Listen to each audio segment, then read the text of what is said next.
Saigal PS government welfare UP school കൊടക്കാടിൽ 3ാം ക്ലാസ്സിൽ പഠിക്കുന്നു.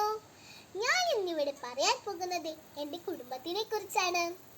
കറുത്ത പൊന്നെന്ന കുരുമുളക് നൽകി കടലിനക്കരെയുള്ളവർ സൽക്കരിച്ച ഇന്ത്യയുടെ തെക്കേയറ്റത്ത് കാടിൻ്റെ സൗന്ദര്യവും കടലിൻ്റെ എളിമയും പുഴയുടെ താളവും ഈശ്വരന് പ്രത്യേക കരവിരുദ്ധയാൽ മെനഞ്ഞെടുത്ത പ്രകൃതി ഭംഗിയോട് കൂടിയ ദൈവത്തിൻ്റെ സ്വന്തം നാട് എന്നറിയപ്പെടുന്ന കേരളത്തിലെ വടക്കേയറ്റത്തുള്ള കാസർഗോഡ് എന്ന അതിമനോഹരമായ ജില്ലയിൽ ചെമ്പ്രകാനം എന്ന ഒരു കൊച്ചു ഗ്രാമത്തിലാണ് എൻ്റെ വീട്.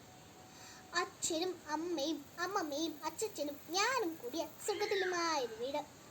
എൻ്റെ വീടിൻ്റെ മുമ്പിൽ സുന്ദരമായൊരു പൂന്തോട്ടമുണ്ട്. ഒഴിവ് സമയങ്ങളിൽ എന്നോടത്ത് ഓടാനും ചാടാനും കളിക്കാനും ഒക്കെ എൻ്റെ വീട്ടിലൊരു വളർത്തുനായുണ്ട്. അതുകൂടാതെ കുറേ കോഴികളും പക്ഷികളുമുണ്ട്. അവയുടെ കലപില കലപില ശബ്ദം കേൾക്കുമ്പോൾ മനസ്സ് കുളിര് കോരുന്നു. വീടാണ് വിദ്യാലയം, വീടാണ് പ്രഥമ ദേവാലയം എന്ന് കേട്ടിട്ടില്ലേ? വീടാണ് സമൂഹത്തിൻ്റെ ജീവകോശം. കുട്ടികളുടെ സ്വഭാവ രൂപീകരണം ആരംഭിക്കുന്നത് വീട്ടിൽ നിന്നാണ്. അതിൽ മാതാപിതാക്കൾക്കുള്ള സ്ഥാനം വളരെ വലുതാണ്.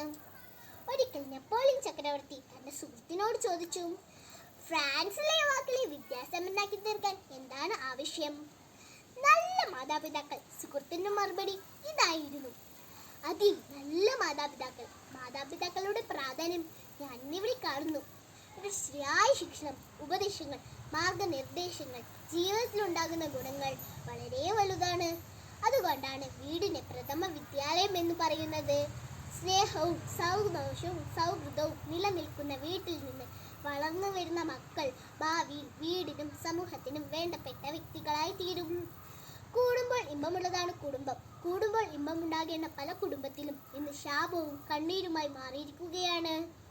പരസ്പരം കലഹിച്ചും വഴക്കുണ്ടാക്കി മുന്നോട്ട് പോകുന്ന മാതാപിതാക്കളും മക്കളും കുടുംബത്തിന്റെ സ്നേഹവും സൗഭാഗ്യവും നഷ്ടപ്പെടുത്തുന്നു. അതുകൊണ്ട് പരസ്പരം സ്നേഹിച്ചും ബഹുമാനിച്ചും നമ്മുടെ കുടുംബങ്ങളെ ഭൂമിയിലെ പരദീസയാക്കി മാറ്റാൻ നമുക്ക് എല്ലാവർക്കും പരിശ്രമിക്കാൻ പ്രാർത്ഥിക്കാം.